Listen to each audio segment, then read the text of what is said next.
పిల్లలందరూ ఎంజాయ్ చేస్తారు పండుగ అంటే ఫెస్టివల్.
ఎందుకు మళ్ళా మీకు ఎందుకు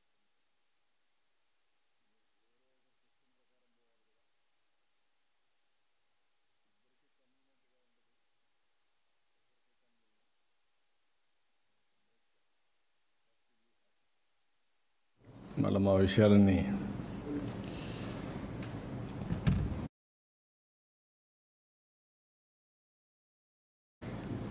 అన్నీ ఉండాలనుకుంటున్నావు.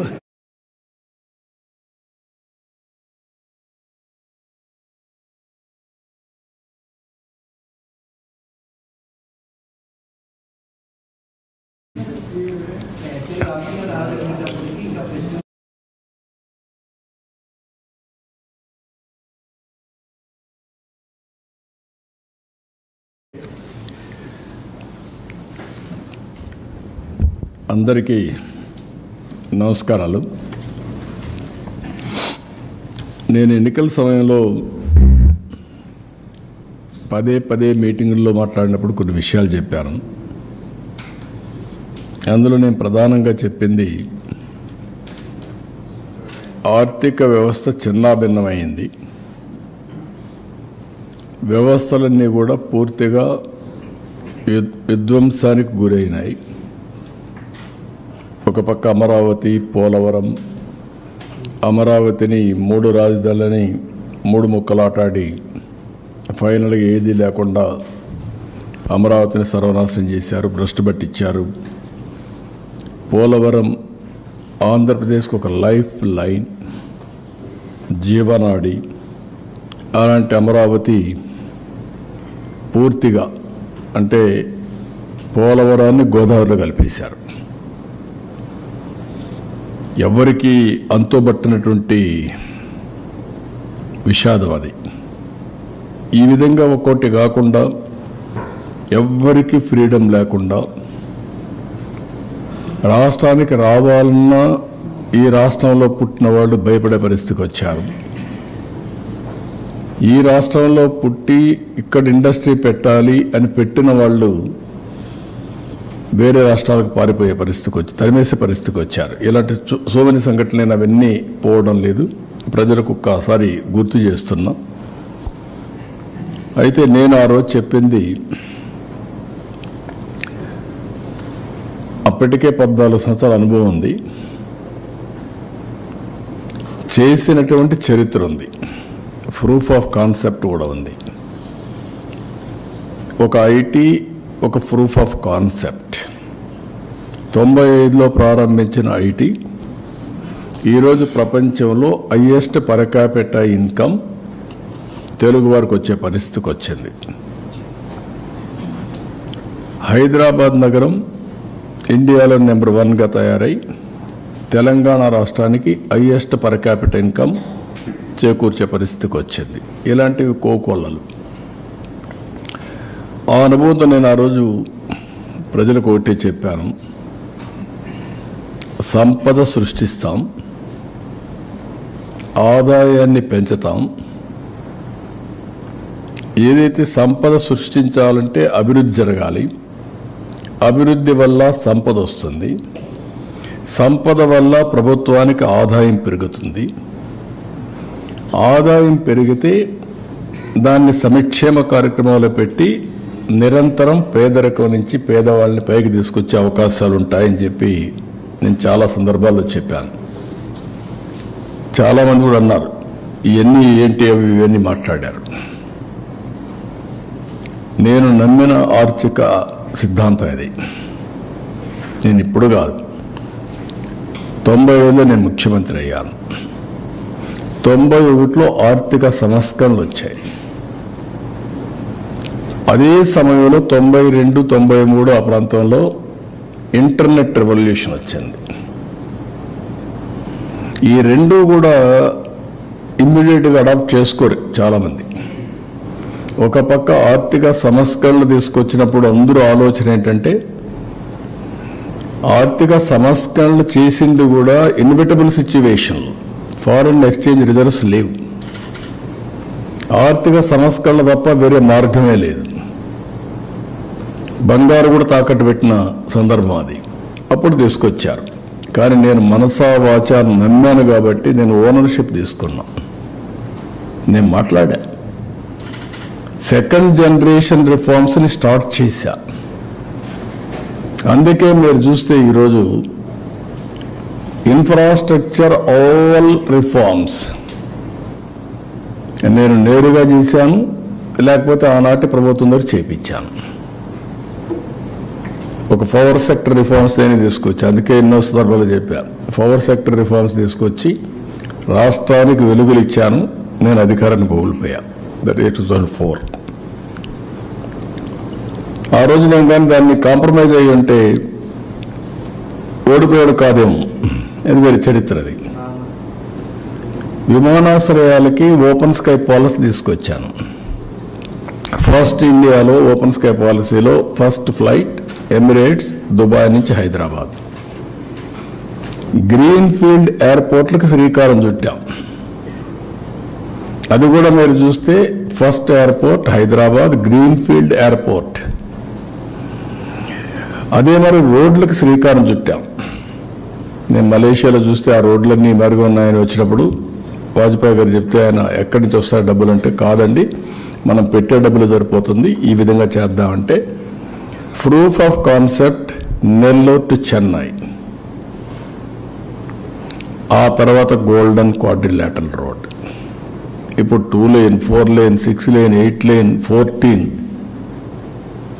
ట్రాఫిక్ని బట్టి పెరిగిపోతున్నాయి. ఇవన్నీ కూడా చేసిన దానివల్ల సంపద వచ్చింది, ఆదాయం పెరిగింది. హైదరాబాద్లో అప్పట్లోనే first of its kind in India outer ring road 163 kilometres, 5,000 ఎకరాలతో ఎయిర్పోర్ట్. ఇవి చేశాం.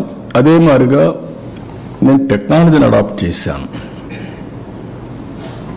టెక్నాలజీ ఐటీ వల్ల ఏం జరుగుతుందో ఒకసారి చెప్పడం కాకుండా దాన్ని ఓనర్షిప్ తీసుకొని చాలామంది ఎగతాళి చేశారు.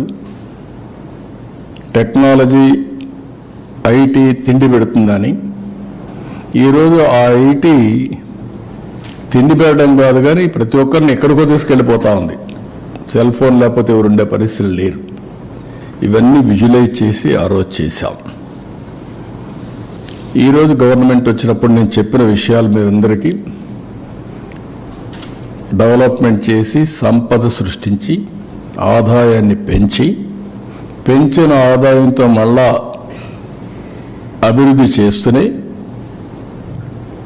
సంక్షేమ కార్యక్రమాలకు నాంది పలికి కంటిన్యూగా ఎంపవర్మెంట్ చేస్తామని చెప్పాం. అదే మరిగా వచ్చిన 7 నెలల్లో స్వర్ణాంధ్రప్రదేశ్ విజన్ 2047 తీసుకొచ్చాం. దాంట్లో నిర్దిష్టమైన ఆలోచనలు పెట్టుకున్నాం. ఇక్కడ మీరు చూస్తే ఇండివిజువల్ ఫ్యామిలీ సొసైటీ, ఒక వ్యక్తి పూర్తిగా ఆనందంగా ఉంటే ఆ కుటుంబం పూర్తిగా ముందుకు పోయే పరిస్థితి వస్తుంది. ఇండివిజువల్ అడ్రస్ చేయాలి. ఓసారి ఇంట్లో కూడా మనం చూస్తే పిల్లలు కూడా తల్లిదండ్రులు చూసుకోలేని పరిస్థితి. ఈరోజు నేను పెన్షన్ ఇచ్చాను. పెన్షన్ ఇచ్చిన తర్వాత ప్రతి ఒక్క ఓల్డ్ పీపుల్ చూసుకోవడానికి పిల్లలు సిద్ధంగా ఉన్నారు. You can imagine that one pension. అది కూడా నేను 4,000 ఇచ్చాను, 6,000 ఇచ్చాను, 10,000 ఇచ్చాను, 15,000 ఇచ్చాను, వల్నరబిలిటీ బట్టి.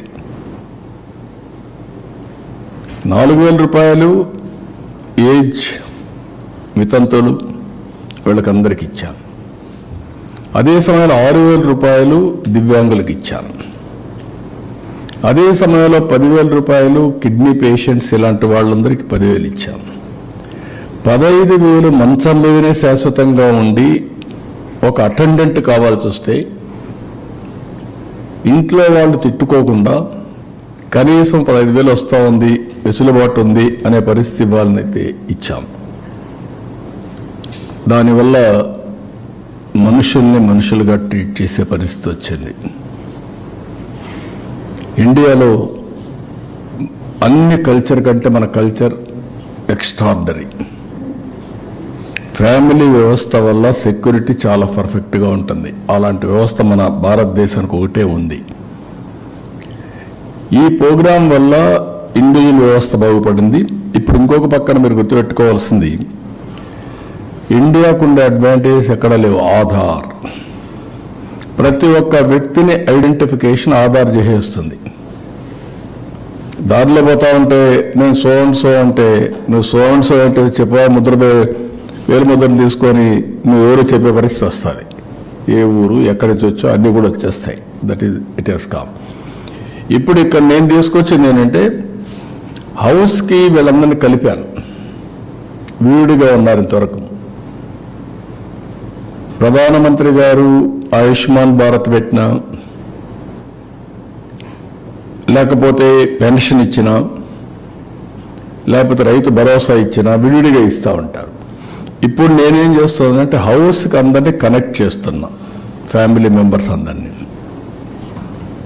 అదే సమయంలో ఆ హౌస్ని జియో ట్యాగింగ్ చేస్తున్నా. అదే మరిగా NPI account, national payment gateway కింద అన్ని కూడా తీసుకుంటున్నా. మొన్న నేను 10% ఇండ్లకు డబ్బులు ఇవ్వాలంటే వరదలు వచ్చిన తర్వాత ఇవ్వలేకపోయా. ఎందుకంటే వాళ్ళ దగ్గర మా అకౌంట్స్ వాళ్ళ దగ్గర లేవు. కలెక్ట్ చేయడానికి చాలా టైం పట్టింది. ఇప్పుడు అందరు అకౌంట్స్ వస్తున్నాయి. ఇంటి మీద పంపించాలని ప్రాబ్లం ఉండేది, ఇప్పుడు జియో ట్యాగింగ్ చేసేసాం. నేను ఏదైనా రేపు ఒక విపత్తు వస్తే నేరుగా ఆయన ఇంటి మీద ఫుడ్ డ్రాప్ చేసే పరిస్థితి వస్తుంది. Every house is authenticated with geo tagging.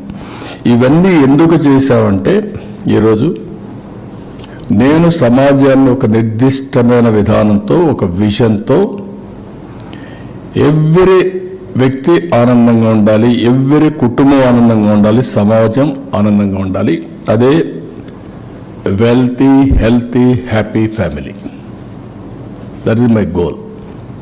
అది చేయడానికి ఈరోజు ఇవన్నీ చేసిన తర్వాత ఇంటర్ఫేస్ అన్నీ కూడా ఈజీ అవుతాయి. అందుకే P4 అన్నాను, జీరో పావర్టీ. ఆర్థిక అసమానతలు తగ్గించడం కోసం నిరంతరం పనిచేయడం. హై నెట్వర్త్ ఇండివిజువల్స్ ఎవరైతే డబ్బులు బాగా సంపాదించారో వాళ్ళు, ఎవరైతే అందరికంటే కింద ఉండే వాళ్ళని మెంటరింగ్, లేకపోతే వాళ్ళని ఏ విధంగా మీరు పైకి తీసుకురావాలో ఒక కార్యక్రమం తీసుకొని చేయమంటున్నాం. ఒక ఆర్గనైజేషన్ కావచ్చు, వాళ్ళ యొక్క ఆర్థిక వనరులను బట్టి, వాళ్ళ శక్తి సామర్థ్యాలను బట్టి, వాళ్ళ విల్లింగ్నెస్ను బట్టి, వాళ్ళ యొక్క ఎబిలిటీ అంటే ఒకసారి కెపాసిటీ ఉంటుంది. ఆ కెపాసిటీని బట్టి నేను పూర్తిగా టైం చేయలేను. అదే డబ్బులు ఉన్నాయి. డబ్బులు ఉన్నప్పుడు నేను ఒక సీఈఓని పెట్టి నేను గైడెన్స్ ఇచ్చి ఆయన ద్వారా చేయించుకోగలుగుతాం. బట్ సాటిస్ఫాక్షన్ ఉంటుంది నాకు. సిఎస్ఆర్ ఫండ్స్ ఉన్నాయి, ఇవన్నీ పెట్టి P4 అనేది ఒక గేమ్ చేంజర్గా తయారవుతుంది. P3 is a game changer in creating wealth. సంపద సృష్టించడానికి P3 పనిచేసింది.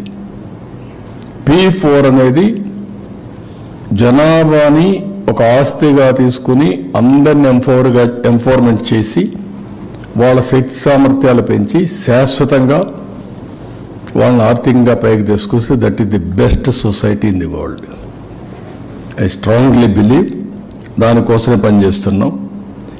ఇవన్నీ ఏ విధంగా పనిచేస్తాయి అనేది మళ్ళా ఒకసారి వస్తే,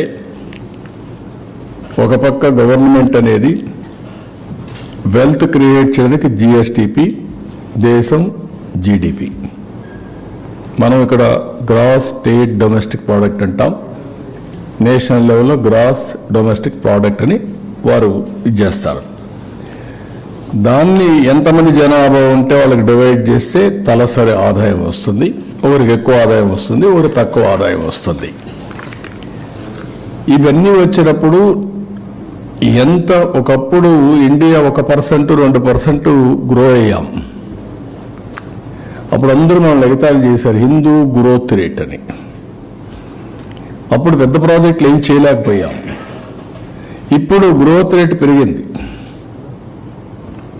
రెండోది ఫాస్ట్గా కూడా పోయే పరిస్థితి వచ్చేది. దీనివల్ల ఏంటి లాభాలు అన్నీ కూడా మీకు ఒకసారి చూస్తే, నేను అనుకున్న లక్ష్యానికి ప్రారంభించాం. దాని ఫలితాలు రాబోయే రోజుల్లో వస్తాయి. ఏ విధంగా నేను చేయబోతున్నానో నా అప్రోచ్ ఏంటో ఆ రోజు చెప్పింది, ఇప్పుడు జరిగేది ప్రజలకు కూడా ఎక్స్ప్లెయిన్ చేస్తే ప్రజల్ని పూర్తిగా భాగస్వాములు చేయడం. నేను చెప్పింది చాలా మందికి అర్థం కాకుండా వాళ్ళ వ్యూస్ నా మీద దొరుకుతారు. మంచి వ్యూస్ అయితే నేను సిద్ధంగా ఉన్నాను. మొన్న మేము విజన్ డాక్యుమెంట్ తయారు చేశాం. దేశంలో ఫస్ట్ టైం 16 లక్షల మంది వ్యూస్ ఇచ్చారు వాళ్ళు. నాట్ ఈవెన్ నేషనల్ విజన్ కూడా వికసిత భారత్ కొంతమంది ఇలా ఆంధ్రలో 16 లక్షల మంది ఇంటరాక్ట్ అయ్యారు, ఆన్లైన్లో పంపించారు. అవన్నీ తీసుకున్నాం. నేను మళ్ళీ ఆలోచించి 10 సూత్రాలతో విజన్ తయారు చేశాం. ఇప్పుడు నేను ఎక్స్ప్లెయిన్ చేస్తాను, మీకు ఒక ఐడియా ఉంటుంది. By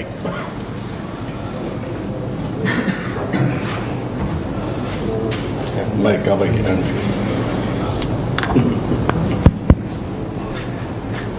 okay carry on.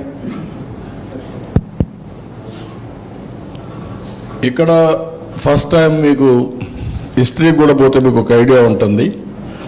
అందుకే రాష్ట్ర ప్రజలందరికీ కంపారిజన్ ఆఫ్ సదరన్ స్టేట్స్, దక్షిణ భారతదేశంలో ఉండే స్టేట్స్తో కంపేర్ చేస్తున్నాం.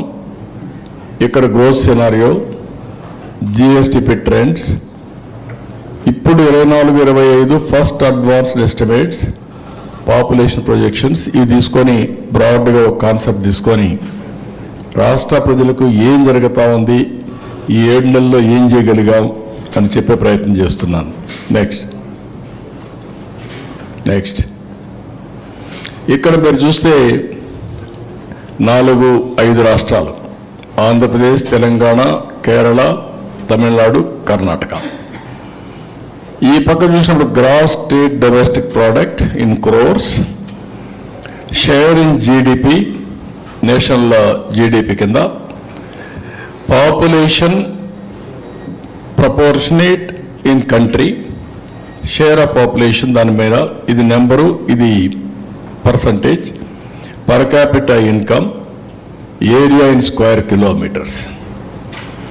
ఇక్కడ మీరు చూసినప్పుడు ఇది 23-24 ఉంది, 24-25 నెక్స్ట్ వస్తుంది. 14,22,094 మంది.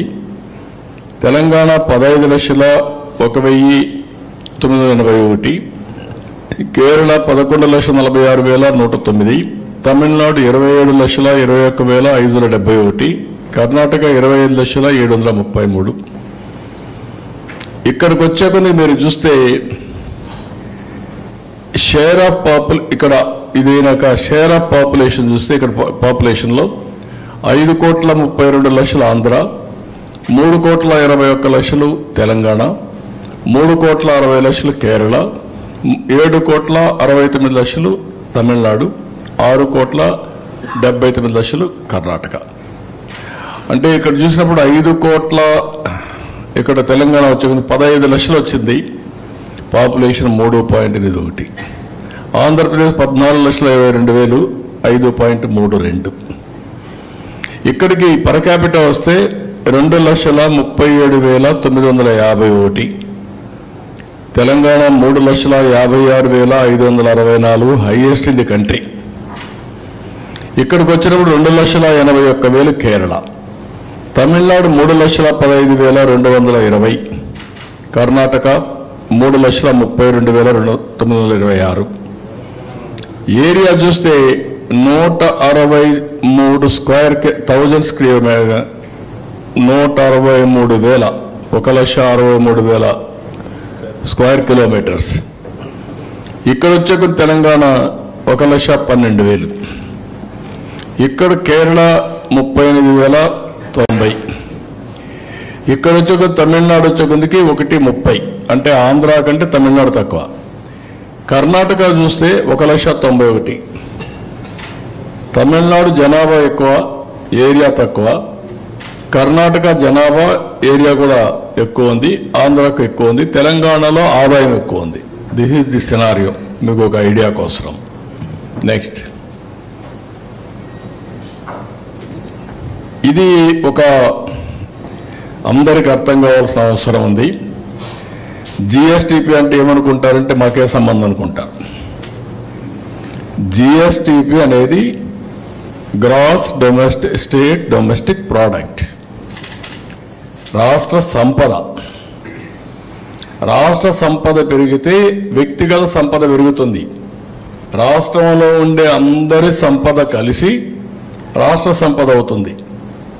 అందుకనే మీరు ఒకసారి చూస్తే ఏంటి దీని మీద ఇంట్రెస్టింగ్ అని మీరు ఆలోచించినప్పుడు స్వర్ణాంధ్రప్రదేశ్ 2047 దీనికి మేము ఇచ్చింది $2.4 trillion economy US, $42,000 per capital income. అది మా గోల్.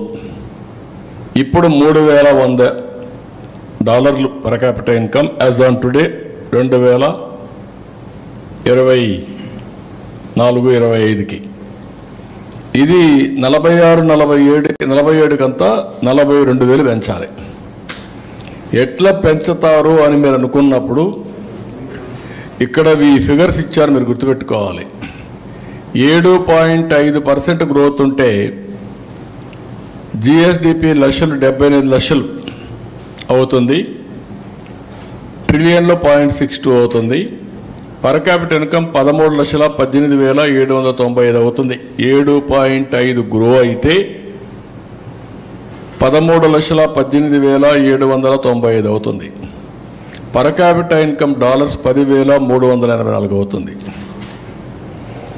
అదే 10% గ్రో అయితే 130 లక్షల కోట్లు జిఎస్టిపి అవుతుంది. అదే మరిగా ట్రిలియన్లో 1.03 అవుతుంది. పర్ క్యాపిటల్ ఇన్కమ్ 21,86,905 అవుతుంది. పర్ క్యాపిటల్ ఇది డాలర్స్లో 17,250 అవుతుంది. లాస్ట్ 5 ఏళ్ళు ఇక్కడే ఉన్నాం, మనం 10%లో ఉన్నాం. అంత మునుపు 13.5 ఉన్నాం. ఇప్పుడు 12.5 కానీ మనం గ్రో అయితే 12.5 గ్రో అయితే 214 లక్షల కోట్ల రూపాయలు జిఎస్టిపి వస్తుంది. 1.69 1.69 ట్రిలియన్ US వస్తుంది. 35,85,473 కోట్ల రూపాయలు. దీని per capital income 28,232. Last time మేము గ్రో అయింది 13.5, దీనికంటే ఎక్కువ. ఇది కంటిన్యూ చేస్తే 13.5 కంటిన్యూ చేస్తే దీనికంటే ఎక్కువ ఉంటాం. దీనికి డిఫరెన్స్ ఇది. తర్వాత వచ్చిన గవర్నమెంట్ వల్ల 21,86,000 పడిపోయింది, తగ్గింది. మేము ఉంటే ఇది వస్తుంది, వాళ్ళు ఉంటే ఇది వచ్చింది. ఇప్పుడు నేను ప్లాన్ చేసేది 15%.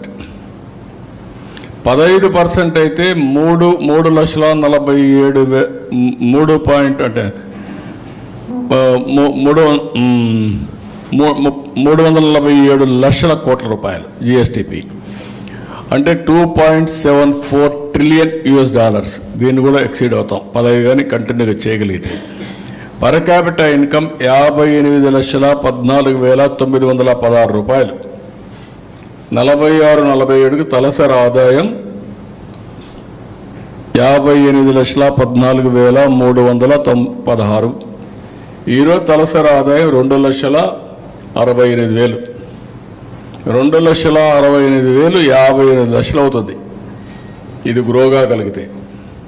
అదే మరి 45,787 ఇప్పుడు అమెరికాలంతా కూడా అమెరికాలో ఉండే అమెరికన్స్ ఆదాయం $50,000. అమెరికాలో ఉండే తెలుగు వాళ్ళ ఆదాయం $120,000.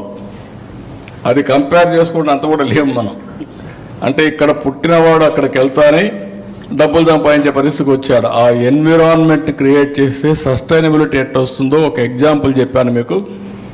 ఇందులో మీకు ఏమైనా డౌట్స్ ఉంటే అడగండి. This is very important slide. నార్మల్గా 7.5 గ్రోత్ అయితే ఇక్కడే ఉంటాం, 15 గ్రో అయితే ఇక్కడ ఉంటాం. డిఫరెన్స్ చూడండి, నెక్స్ట్ స్లైడ్లో చూపిస్తాను. డబుల్ కాదు, 4.5 times. 4.5 times. That is the difference. Double the growth. ఆదాయం 4.5 times. సంపద 4.5 times. CAGR క్యూములేటివ్గా వచ్చే కొద్దిగా 400 రెట్లు పెరిగిపోతుంది. చూపిస్తాను. నెక్స్ట్ నెక్స్ట్ వస్తాను, అవన్నీ మీకు చెప్తాను, ఎగ్జాంపుల్స్ ఇస్తాను. ఇక్కడ మీరు చూస్తే ఇంట్రెస్టింగ్, ఇప్పుడు జిఎస్డిపి గ్రోత్ 15%. ఏంటి లాభాలు అనేది ఇంకొక స్లైడ్లో మనం ఓకే. ఇక్కడ మీరు వచ్చినప్పుడు 15% గ్రోత్ వస్తే లాభాలు ఏంటంటే 18.47 లక్షల కోట్ల రూపాయలు జిఎస్డిపి తయారవుతుంది నెక్స్ట్ ఇయర్కి. ఈ ఇయర్ కాకుండా నెక్స్ట్ ఇయర్కి. దీనివల్ల నాకు 64,646 కోట్ల రూపాయలు బారో చేసే శక్తి వస్తుంది. ఏది ఎఫ్ఆర్బిఎం. దీనివల్ల ఆదాయం నాకు స్టేట్ రెవెన్యూ 1,20,056 కోట్ల రూపాయల ఆదాయం వస్తుంది. టోటల్ రిసోర్సెస్ ఫర్ దీనికి 1,84,703 రూపాయలు కోట్లు వస్తుంది. అంటే మీరు ఈ గ్రోత్గా నేను సాధిస్తే 20,645 కోట్ల రూపాయలు అదనంగా నాకు వస్తుంది ఎవ్రీ ఇయర్. అంటే దగ్గర నాకు ఇది చూసినప్పుడు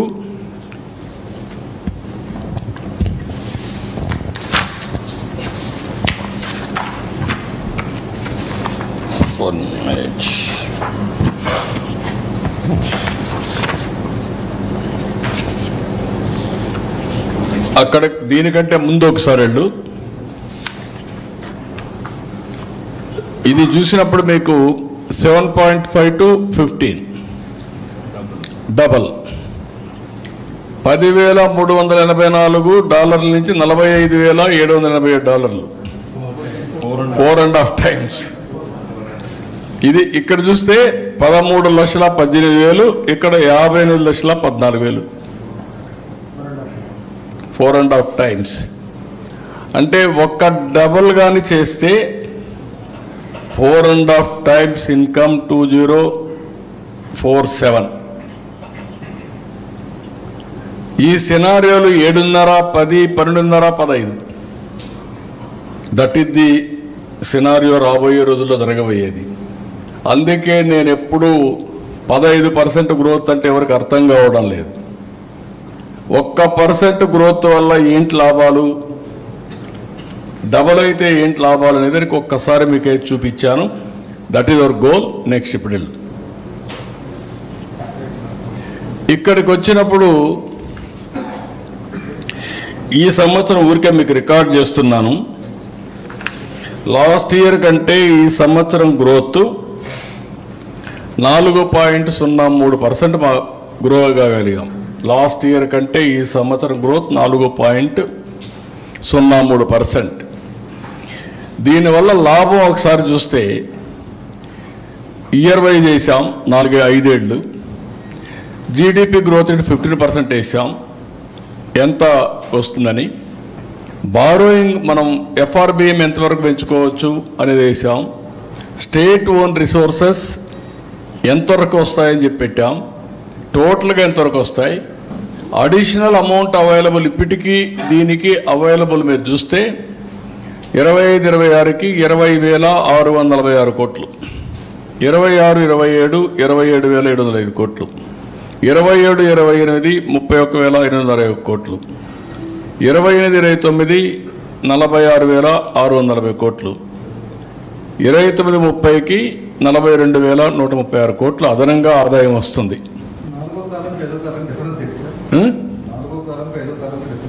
నాలుగో కాలం టోటల్ రిసోర్సెస్ ఫర్ డెవలప్మెంట్కి అవైలబుల్ అంటే అన్నీ కలిపి, రెండు కలిపి.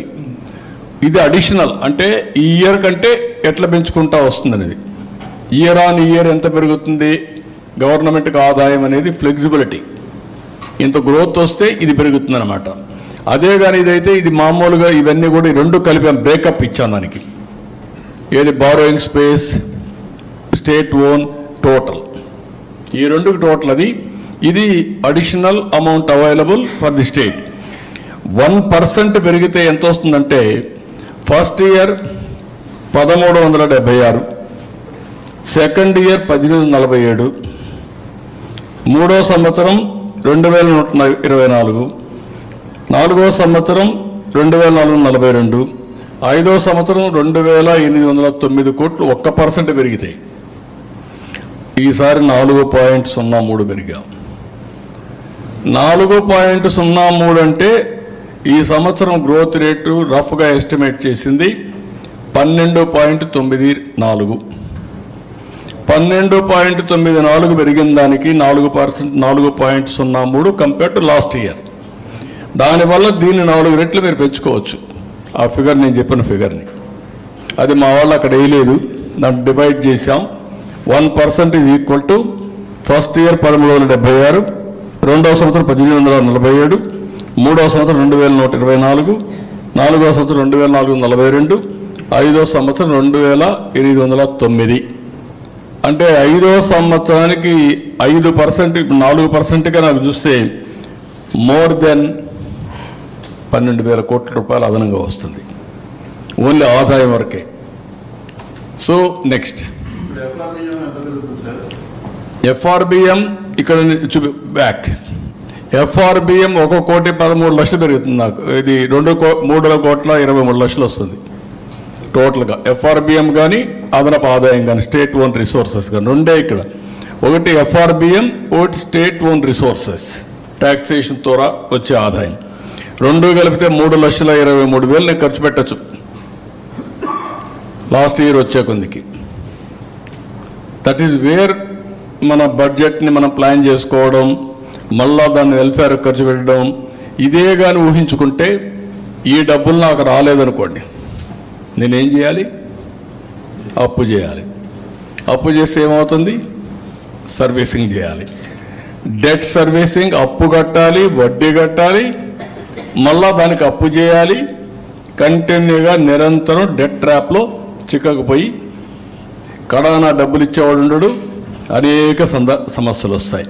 This is the beauty of this. మీరు గుర్తుపెట్టుకోవాల్సింది. నేను అందుకని మా వాళ్ళందరినీ డ్రైవ్ చేస్తున్నా. అన్నింటికంటే క్రూషియల్ అభివృద్ధి. అభివృద్ధి ఏ విధంగా మెజర్ చేస్తామంటే జిఎస్డిపి, పర్ క్యాపిటా ఇన్కమ్. నా దగ్గర డబ్బులు ఉంది, ఖర్చు పెడతాను. ఖర్చు పెడితే ఏమవుతుంది? ఇండైరెక్ట్గా గవర్నమెంట్కి ఆదాయం వస్తుంది, డైరెక్ట్గా కూడా ఆదాయం వస్తుంది. సేల్స్ ట్యాక్స్, ఆటోమేటిక్గా జిఎస్టీ వస్తుంది. That is the economy we are talking about now. ఇది ప్రజలకు అర్థం కాకపోవచ్చు, కానీ చెప్పవలసిన బాధ్యత మన లాంటి వాళ్ళందరిపైన ఉంది. పదే పదే చెప్పగలిగితే ఏ విధంగా నేను ఎప్పుడు చెప్తా ఉంటాను, మీ జీవన ప్రమాణాలు పెంచాలి. జీవన ప్రమాణాలు ఎప్పుడు పెరుగుతాయి? నా ఆదాయం పెరగాలి, వెల్తీ, హెల్తీ, హ్యాపీ. ముందు ఆదాయం పెరగాలి, ఆరోగ్యం బాగుండాలి, ఆనందంగా ఉండాలి. ఈ మూడు వల్ల ఒక సైకిల్ ఇది. అందుకనే దీన్ని తీసుకున్నాం. నెక్స్ట్ ఇక్కడికి వచ్చినప్పుడు నెక్స్ట్ మీకు ట్రెండ్స్ చూపిస్తున్నాను. ఇప్పుడు ఈ సంవత్సరం ఏం జరిగిందని దానికి 10 సంవత్సరాలు తీసుకుందాం. ఈ 10 సంవత్సరాలు మీరు చూస్తే అగ్రికల్చర్, ఇండస్ట్రీ, సర్వీసెస్, ఈ 3 కేటగిరీ కింద ఎప్పటికప్పుడు మనం ఇది చేస్తూ ఉంటాం. 1,48,196 కోట్లు అగ్రికల్చర్, సర్వీసెస్ ఇవన్నీ వరుసగా ఇచ్చాం. ఓవరాల్గా చూద్దాం, టైం తక్కువ ఉంటుంది కాబట్టి. 14-15లో 5,24,976 కోట్లు జిఎస్టిపి. ఈరోజు 16,06,109 కోట్లు. ఇది గ్రోత్ అన్నమాట. మోర్ దెన్ 2.5 times, 3 times 10 ఏళ్లలో మోర్ దెన్ 3 times. ఇక్కడికి వచ్చే కొద్దికి దానిపైన గ్రోత్లో కూడా 93,903 కోట్ల 3,000 పర్ క్యాపిటా ఇన్కమ్, తలసరి ఆదాయం. అది ఈరోజు 2,68,653 24-25కి వస్తుంది. ఇక్కడ పర్సంటేజ్ గ్రోత్ కూడా ఎవ్రీ ఇయర్ ఇచ్చాం. Last time 8.20 per capita income అభివృద్ధి అయితే ఈసారి 12.90. ఇక్కడ కూడా జిఎస్టిపి గ్రోత్ కూడా లాస్ట్ ఇయర్ 8.60 ఉంటే ఈసారి 12.94. కాబట్టి మీకు ఒక ఐడియా కోసం ఏ విధంగా మెజర్ చేస్తామని చెప్పాను. జిఎస్టిపి చెప్పాను, పర్ క్యాపిటా చెప్పాం. 10 ఏళ్లలో ఎంత వచ్చింది కూడా మీకు ఒకసారి క్లారిటీ ఇచ్చాను. నెక్స్ట్ ఇది ఇక్కడికి వచ్చినప్పుడు మళ్ళీ 5 ఏళ్ళు 13.5% గ్రో అయ్యాం. ఈ 5 ఏళ్ళు 10.32 గ్రో అయ్యాం. ఈ సంవత్సరం లాస్ట్ 8 ఉంటే ఈసారి 12.94 అంటే 4.03% గ్రో అయ్యాం, పెంచాం. ఇది అగ్రికల్చర్లో ఈసారి 16, అప్పుడు కూడా 16.6% 5 ఏళ్ళలో పెరిగాం. Industry 11.9, services 11.9, 13.5. ఇక్కడికి వచ్చేందుకు 10.22, 11.33, 10.84, 10.32.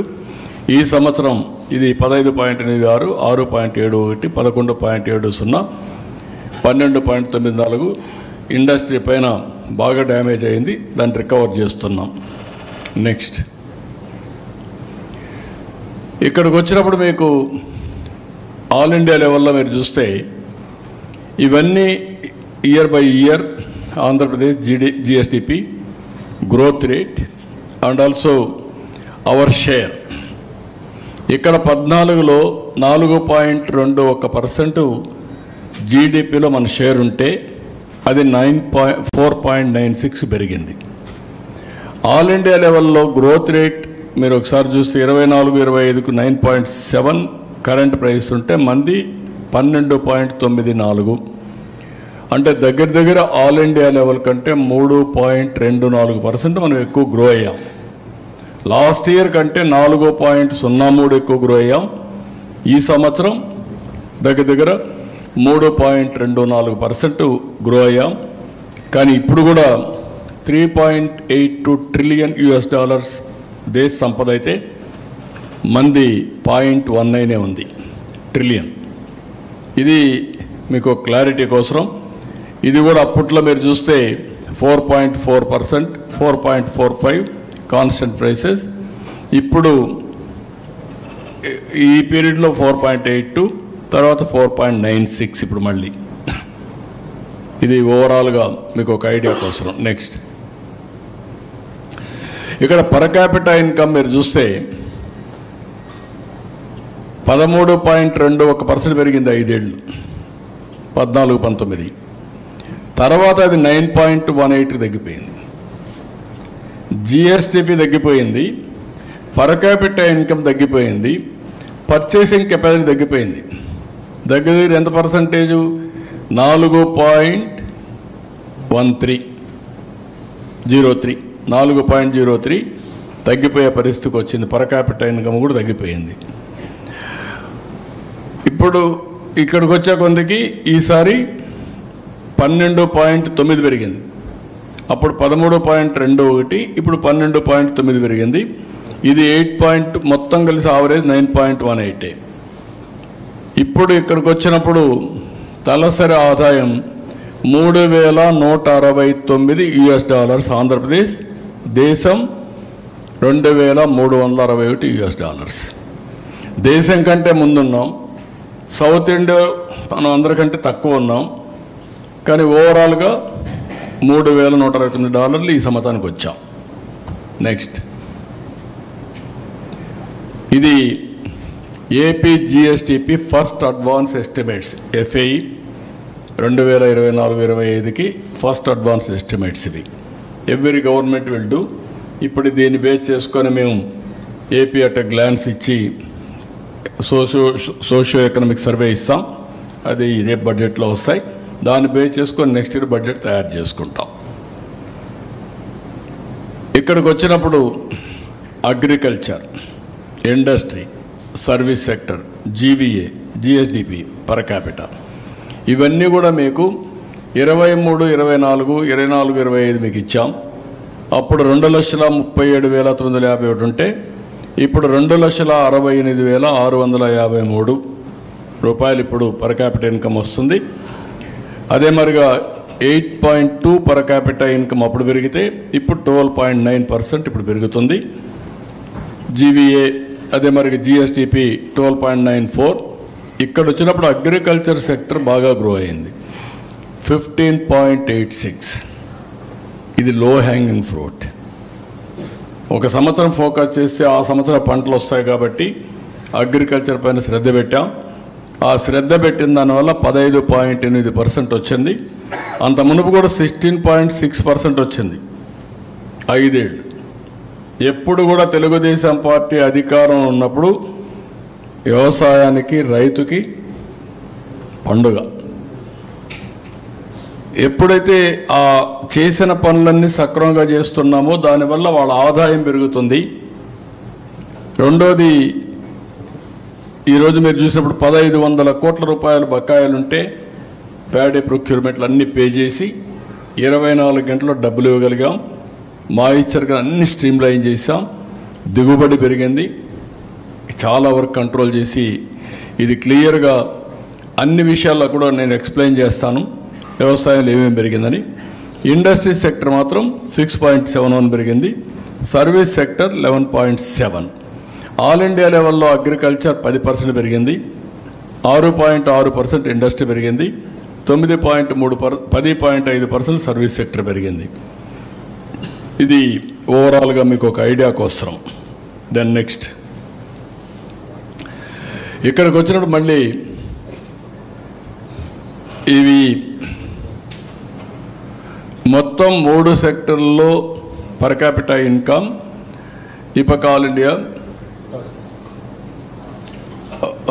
సేమ్ ఇది ఓకే. ఇది కాన్స్టెంట్ ప్రైసెస్ అంటే మామూలుగా కరెంట్ ప్రైసెస్లో మనం తీసుకుంటాం. కాన్స్టెంట్ ప్రైసెస్ పోతే తగ్గుతుంది. కాన్స్టెంట్ ప్రైసెస్ పోయినప్పుడు జిఎస్డిపి 9.24% ఇప్పుడు వచ్చాం. అదే లాస్ట్ ఇయర్ 6.18కి వచ్చారు. పర్ క్యాపిటా 5.84కి వచ్చారు. మనం 9.23కి వచ్చాం. ఆల్ ఇండియా లెవెల్లో మీరు చూసినప్పుడు GSDP 6.4, 5.3 per capita. All India లెవెల్లో తక్కువ ఉంది. ఇక్కడికి వచ్చినప్పుడు మనం దానికంటే కూడా ఆల్మోస్ట్ ఆల్ దగ్గర డబుల్ అయ్యే పరిస్థితి వస్తుంది. 10% వచ్చేసాం. జనాభా తగ్గడం, జిఎస్డిపి పెరగడం, ఇవన్నీ కారణాలు ఉంటాయి. నెక్స్ట్ ఇక్కడికి వచ్చినప్పుడు అగ్రికల్చర్లో ఒక 5-6 సెక్టర్స్ ఉన్నాయి. Agriculture, horticulture, livestock, forestry, logging and fishing, aquaculture. ఈరోజు మనం చూస్తే 4,48,382 కోట్ల నుంచి 5,19,485 కోట్లు పెరిగింది. లాస్ట్ ఇయర్ 3.49 ఉంటే ఇప్పుడు 15.89 అయింది. Agriculture 22.86, horticulture 21.29, last year -5.27, horticulture 5.78, live stock 5.63, 10.01. ఎప్పుడు మాట్లాడినా కూడా అమూల్ బేబీ మరీ మాట్లాడుతానండి. అమూల్ తీసుకొచ్చి అయితే పెంచేసాను. పెంచితే ఏం పెంచారు? 5.63 పెరిగింది. ఇప్పుడు 10.01 వచ్చింది. చాలదు. మినిమం 15% పైన పెరిగే అవకాశం ఉంది. ఇది పేదవాళ్ళకు సంబంధించిన విషయం. లైవ్లీహుడ్ క్రియేట్ చేస్తుంది. దాని మీద శ్రద్ధ పెడుతున్నారు. ఫారెస్ట్రీ అండ్ లాగింగ్ 4.29, ఇప్పుడు 2.49. దీంట్లో ఆ రెడ్ శాండ్ వుడ్ అవన్నీ అమ్మడం వీలుగా లేదు. ఆ ప్రాబ్లం ఉంది. ఫిషింగ్ అండ్ అక్వాకల్చర్ 2.02కు పడిపోతే 16% పెంచాం. ఇది అవకాశం ఎక్కువ ఉంది. 25 నుంచి 30% పెరుగుతుంది. హార్టికల్చర్ 25% పెంచే అవకాశం ఉంది. లైవ్ స్టాక్ 15% పెంచే అవకాశం ఉంది. ఈరోజు అదే చెప్పాము మా వాళ్ళందరికీ. దాని మీద శ్రద్ధ పెట్టమన్నాను. అగ్రికల్చర్ కూడా మనం నేచురల్ ఫార్మింగ్కి వెళ్ళి ట్రేసబిలిటీ, సర్టిఫికేషన్, బయ్యర్స్ని తీసుకొచ్చి ఒక ఎకో సిస్టమ్ క్రియేట్ చేస్తే ఇప్పుడుండే ప్రైస్ కంటే బెటర్ ప్రైస్ వస్తుంది. అది కూడా వర్కౌట్ చేస్తున్నాం ఆరోగ్యపరంగా అన్నిటికి కూడా. నెక్స్ట్ ఇది ఇండస్ట్రీ సబ్ సెక్టర్. ఇక్కడ మైనింగ్ అండ్ క్వారీయింగ్ మైనస్ ఉంది. లాస్ట్ టైం ఇంకా ఎక్కువ మైనస్ ఉంది. అది రికవర్ చేసాం కానీ ఇంకా మైనస్ ఉంది. 1.38, లాస్ట్ టైం అయితే 22.75. మ్యానుఫ్యాక్చరింగ్ 11.44, ఈసారి 6.57. ఎలక్ట్రిసిటీ, గ్యాస్, వాటర్ సప్లై ఇవన్నీ 22.61. కన్స్ట్రక్షన్ 9.97, 10.47. ఆవరేజ్ అని మీరు చూస్తే ఇది ఓవరాల్గా ఆవరేజ్.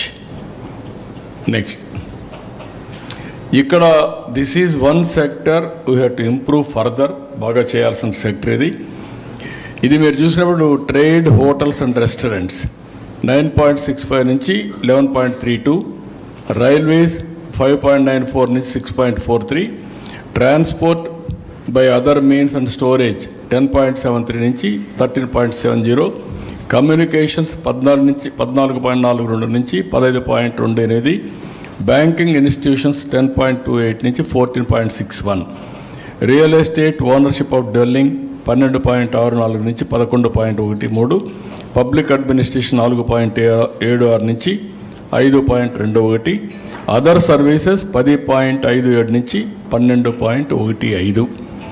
మొత్తం సర్వీస్ సెక్టర్లో 10.3 నుంచి 11.7. ఇవి వేరియస్ సెక్టర్స్, వీటికన్నిటికీ తక్కువ investment. At the same time కొంచెం ఫోకస్ చేస్తే టూరిజం 20% గ్రో అయ్యే అవకాశం ఉంటుంది. ఇవన్నీ కూడా ఎకానమీని బట్టి సర్వీస్ సెక్టర్ ఎప్పుడు కూడా ముందుకెళ్తుంది. వర్క్ ఫ్రమ్ హోమ్ లేకుంటే కోవర్కింగ్ స్పేస్ ఇవన్నీ వస్తే ఇంకా పెద్ద ఎత్తున ఊపు వస్తుంది. దీని మీద ఫోకస్ చేస్తున్నాం. నెక్స్ట్ ఇక్కడ మీకు ఈ మూడ్లో కూడా మీకు చూపించింది ఏ విధంగా ఎకానమీ గ్రో అవుతుందని చూపించాం. దానివల్ల తలసరి ఆదాయం ఎటు పెరుగుతుంది చూపించాం. లాస్ట్కి వచ్చే only one slide population projections కూడా మీకు చూపిస్తాం. దాని మీదనే నేను పాపులేషన్ మేనేజ్మెంట్ మాట్లాడుతున్నా. నెక్స్ట్ ఇది 2016లో ఏపీ ఇవన్నీ పాపులేషన్ అన్నమాట 4.95 కోట్లు. తర్వాత ఆల్ ఇండియా లెవెల్లో 122 కోట్లు. ఇప్పుడు 21 అయింది, 26కి వస్తున్న 143 కోట్లు. ఇండియా అయితే మంది 5.38. ఆల్ ఇండియా 1.8కి వస్తూ ఉంది, మంది 1.51కి వస్తూ ఉంది. 31 వచ్చే కొద్దికి 148 కోట్లు అవుతుంది. ఆంధ్రప్రదేశ్ 5.42 కోట్లు, 1.72, 1.5కి వస్తున్నాం. 2046కు చూస్తే 161 కోట్లు, ఇక్కడ 1.2 5.42 లక్షలు. ఇక్కడి నుంచి స్టాగ్నేషన్ వచ్చేసింది. 31 నుంచి వరుసగా స్టాగ్నేషన్, ఇంకా డిమినిషన్కి వస్తున్నాం. అంటే 31 నుంచే డిమినిషన్కి వచ్చేస్తాం. ఇప్పుడు మన రేటు కానీ ఇట్నే ఉంటే కంట్రీ కొంతవరకు పెరిగి అక్కడి నుంచి డిమినిషింగ్ వస్తుంది. 51 తర్వాత కంట్రీ కూడా తగ్గిపోతుంది పాపులేషన్. దీనికోసం నేను ఏమంటున్నానంటే population management replacement 2.0 2.1 replacement every couple 2.1 చిల్డ్రన్కి లైఫ్ టైంలో భర్తిస్తే దానివల్ల సేమ్ పాపులేషన్ కంట్రోల్ అవుతుంది. ఎక్కువైతే ఎక్కువ అవుతుంది, తక్కువైతే తగ్గిపోతుంది. ఇప్పుడు ఎక్కడున్నాం మనం అంటే 2025 1.8 అక్కడ ఉన్నారు. ఇప్పటికే 1.93 21కే. అంటే కంట్రీలో కూడా పాపులేషన్ తగ్గుతూ ఉంది. మందైతే 1.51 ఇంకా బాగా తగ్గిపోయింది. సౌత్ ఇండియా మొత్తం డేంజర్ ట్రెండ్లో ఉంది. డేంజర్ సిగ్నల్స్ మోగుతున్నాయి. ఇంకా రాను రాను ఇప్పుడు South Korea 0.7, Japan same thing, even యూరోప్లో జర్మనీ ఇవన్నీ కూడా సేమ్ థింగ్. చైనా కూడా ఇంక డిమినిషింగ్ పాపులేషన్. వాళ్ళకు మనకు చూస్తే వాళ్ళ పాపులేషన్ మనకంటే ఎక్కువ ఉండి వాళ్ళు మనకంటే తగ్గారు. మన జనాభా పెరిగింది. ఇది కొన్ని రోజులు ఉంటుంది, మళ్ళీ మనం కూడా తగ్గుతాం. So this is where population as asset. ఆస్తి జనాభాని అది మర్చిపోయి సంపద సృష్టిస్తున్నామని జనాభాను మర్చిపోతే మనం సృష్టించిన సంపద ఎవరికి ఇవ్వాలనో మనకే తెలియదు. కడాలి శ్మశానంగా తయారవుతుంది. పెద్ద ఎయిర్పోర్ట్ ఉంటుంది, ఏం చేయాలో ఎవరికి తెలియదు. ఆ ఎయిర్పోర్ట్ని ఆ రోడ్లు వెడల్పుగా ఉంటాయి, దాని మీద పోయే మనుషులు ఉండరు. ఆ పరిస్థితి వస్తుంది. So we must know how to visualise things, work forward. కాబట్టి ఇప్పుడు మీరు చూస్తే నేను చెప్పాలనుకున్నది మీకు క్లియర్గా ప్రభుత్వం ట్రాక్లో పెడుతున్నాం. సంపద సృష్టించడం 15%. ఈ సంవత్సరం 12.94 వచ్చిందంటే ఇప్పటికే దగ్గర 4 లక్షల కోట్ల రూపాయల పెట్టుబడులు వచ్చాయి. అమరావతి ట్రాక్లో పెట్టాం. పోలవరాన్ని డయాఫామ్ వాళ్ళు కూడా స్టార్ట్ చేస్తున్నాం. డబ్బులు కూడా ఉన్నాయి, ఇంకా ఎగ్జిక్యూట్ చేయడం ఒకటే. 12,000 కోట్ల రూపాయలు డబ్బులు ఇచ్చారు కాబట్టి అది అయిపోతుంది. తర్వాత ఎట్లా పెంచుకోవాలో అవన్నీ పెంచుకుంటాం. అదే సమయంలో పోలవరం పూర్తయ్యే సమయంలోనే ఏదైతే పోలవరం నుంచి బనకచెర్ల, గోదావరి, పెన్నా నదుల అనుసంధానం చేస్తే మనం మీరు చూశారు అమెరికాలో వన్ ఆఫ్ ది మోస్ట్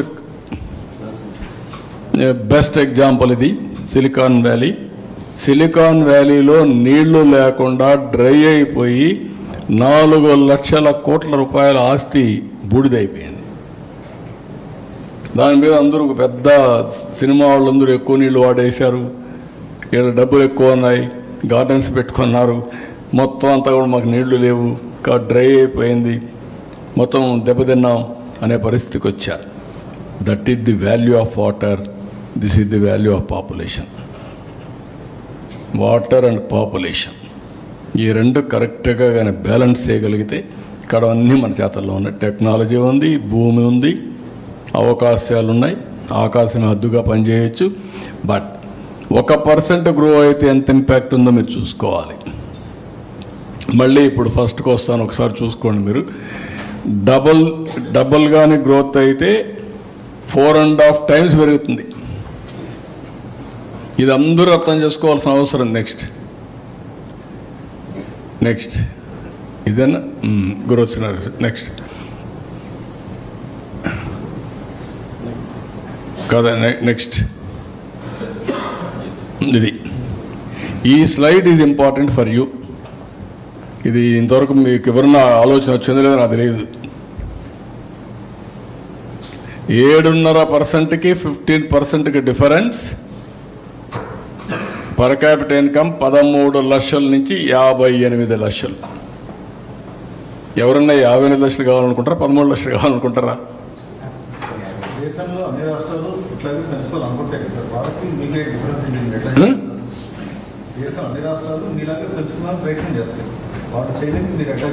అందరూ తెలివైన వాళ్ళే కదా, వాళ్ళకంటే మనం తెలివైనడుగా ఉండాలి అంతే. మన ప్రజలు కూడా తెలివైనడుగా ఉండాలి. నేను ఒక్కడనుకుంటే చేయలేదు లేదు. మీరు వ్యూస్ రాయడం పోయి వాస్తవాలు రాయాల, ప్రజల్ని చైతన్యవంతులు చేయాలా. అదేదో నా ఒక్కడ రెస్పాన్సిబిలిటీ అనుకుంటున్నారు మీరంతా. కొంతమంది అజెండా ఉంటుంది, హిడెన్ అజెండా. కానీ చాలామందికి మనందరికీ జీవితంలో బాగుండాలని కోరుకుంటాం. నేను జీవితంలో బాగుండాలంటే ఏం చేయాలో చెప్తున్నాను. అందరూ చేయగలుగుతారు. లాస్ట్ ఇయర్ 8% గ్రో అయితే ఈసారి ఎందుకయ్యా మనం 1% గ్రోత్ ఎంత డిఫరెన్స్ చెప్పాను కదా.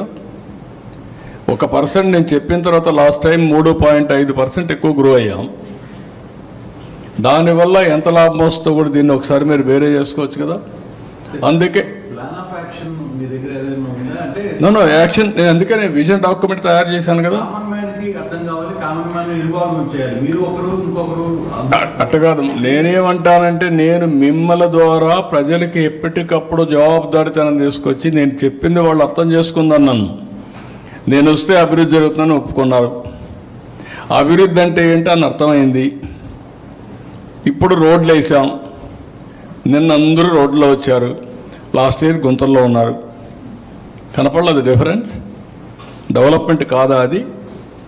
పోలవరం శ్మశానం అన్నారు, ఇప్పుడు పోలవరం ట్రాక్ చేశాం, పనులు పెట్టాం, భూమి విలువ పెరగలా. రేపు రాబోయే రోడ్లన్నీ వేస్తే ఆటోమేటిక్గా ఆస్తి విలువ పెరుగుతుంది కదా. హైదరాబాద్ ఎట్ట పెరిగింది? సేమ్ థింగ్ కదా. 1 లక్ష రూపాయల ఆస్తి హైటెక్ సిటీ దగ్గర నా కళ్ళ ముందరనే కొన్ని రోజులు పోతానే అది 1 కోటి అయింది. 1 కోటి 40 కోట్లు అయింది. 40 కోట్లు 100 కోట్లు అయిపోయింది ఎకరా. That is wealth creation. ఎందుకు పెంచారంటే అది వితండవాదం. అందుకే నేనేమంటున్నానంటే ఇప్పుడు వే ఫార్వర్డ్ నేను తయారు చేశాను. ఏ సెక్టర్లో ఏం చేయాలనో నిర్దిష్టమైనటువంటి పాలసీలు తీసుకొచ్చాను. 22-23 పాలసీలు తీసుకొచ్చాను. పెట్టుబడులు తీసుకొచ్చాం. ప్రతి ఒక్క డిపార్ట్మెంట్ క్లారిటీ ఇచ్చాను. మొన్న కలెక్టర్స్ కాన్ఫరెన్స్ ఇచ్చాను. ఈరోజు ఇవన్నీ కూడా కలెక్టర్స్ కాన్ఫరెన్స్ పెడతా. ఏ జిల్లా ఎట్ట గ్రో అయ్యారు చెప్తాను. చెప్పిన తర్వాత వాళ్ళు ప్రిపేర్ అయ్యి రమ్మంటాను. రైట్ మ్యాన్ రైట్ ప్లేస్లో పెడతాం. వాళ్ళకి ఎడ్యుకేట్ చేస్తా. ఎడ్యుకేట్ చేసి నేను అనుకున్న లక్ష్యాలను నెరవేరడం కోసం ప్రతి ఒక్కరిని డ్రైవ్ చేస్తాం. మినిస్టర్స్, సెక్రటరీస్, కలెక్టర్స్, అడ్మినిస్ట్రేషన్ మొత్తం.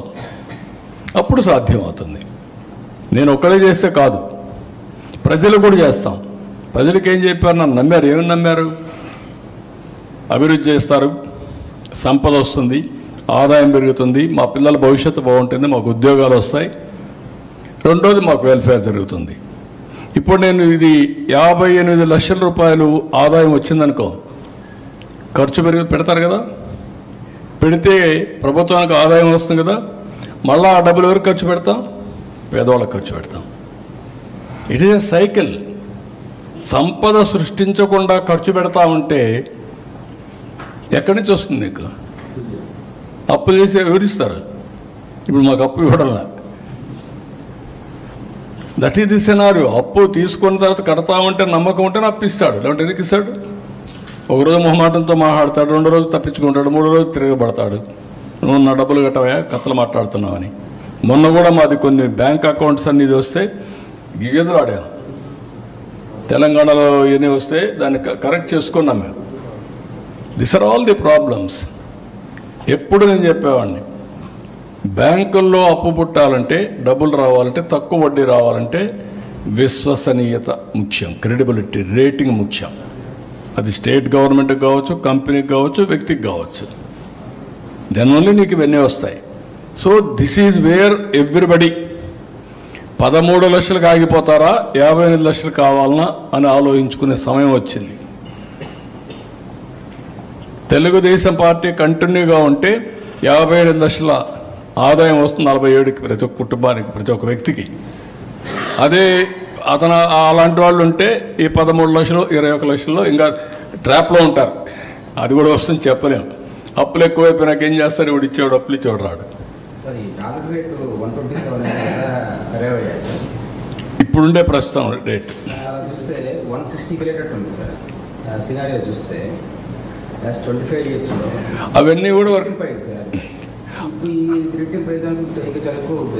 అప్పుడు అదే అప్పుడు పెరుగుతుంది, కానీ ఇది పెరుగుతుంది, పర్ క్యాపిటల్ ఇన్కమ్ పెరుగుతుంది, కానీ ఇది తగ్గుతుంది. అంతే పెరుగుతుంది. చాలా రేట్లు పెరిగింది. అవును, ఇప్పుడు రేట్లు పెరిగింది. ఉన్నాయి, అవన్నీ ఉన్నాయి. నెక్స్ట్ 25 years కి అదే రేషియో చూస్తేనే అంటే చెప్పలేము. ఒక స్టేజ్ దాటిన తర్వాత ఇండియా కూడా స్టెబిలైజ్ అయితే డాలర్ కూడా మ్యాచ్ కావచ్చు. అది ఇప్పుడు యాజ్ ఆన్ టుడే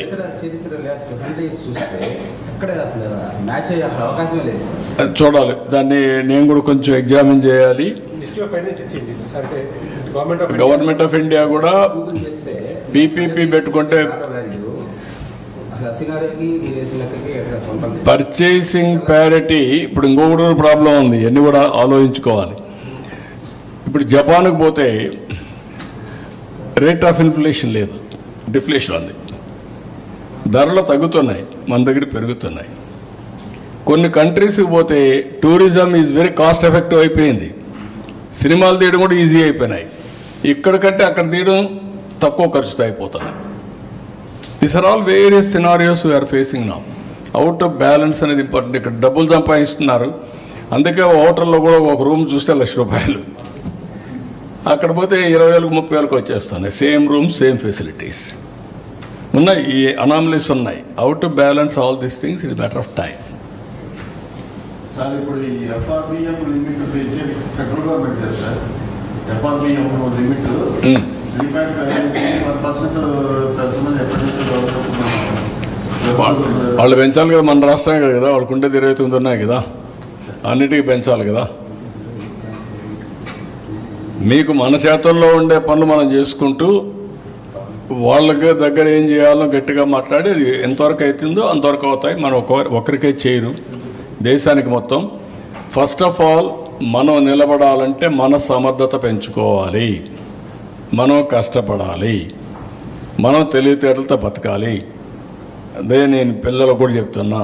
అందుకే ఎల్లుండి మళ్ళీ మేము రేపు కేబినెట్ మీటింగ్ ఉంది, ఎల్లుండి కూడా స్వచ్ఛ ఆంధ్రప్రదేశ్ కార్యక్రమానికి శ్రీకారం చుట్టాను. ఏది కూడా క్యాంపెయిన్ మోడ్లో వెళ్ళాలి, ప్రజల్లో చైతన్యం రావాలి. టెక్నాలజీని కూడా నేను పర్ఫెక్ట్గా ఉపయోగించుకో ముందుకు పోవాలనుకుంటున్నాను. మీరు ఇంకేమన్నా క్వశ్చన్స్ ఉన్నా అడగండి.